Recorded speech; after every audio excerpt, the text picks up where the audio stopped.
नमस्कार मित्रांनो, स्वागत तुमचं पुन्हा एकदा माझ्या एका नवीन व्हिडिओमध्ये. तर आज चाललेलो आपण पैठणला. आज मोटरसायकलवर चाललेलो आहे.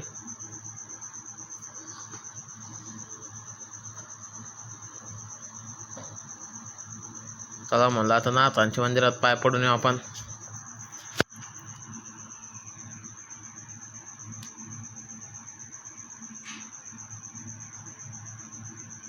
पहा मित्रांनो, आतून किती छान दिसतं.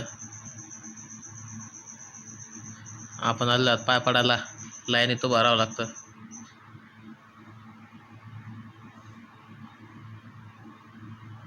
पहा मित्रांनो, आपण आता पाय पडून आलो बाहेर. तर चला मग आता म्हणलं धरणावर जाऊ. धरणावर फिरायला आलो. पहा धरणातलं पाणी वाढलेलं आहे. आता धरणाच्या मोहऱ्या पण सोडलेल्या आहे. त्या मोहऱ्या दाखवीन तुम्हाला एखाद्या दिवशी. पहा कसं पाणी वरती आलेलं आहे एकदम. मग म्हणलं चला आता घरी, खूप उशीर झाले, आता घरी जाऊ म्हणलं. तर मित्रांनो, आपण घरी चालतो. जिमला पण गेलतो. तब्येत बरी नव्हती पण तरी जिमला गेलो आज. आता भेटू आपण उद्याच्या ब्लॉगमध्ये. उद्या सकाळी पण आता उठायचं आहे लवकर, जिमला जायचं उद्या. तर लाईक आणि सबस्क्राईब करायला विसरू नका बरं का. धन्यवाद.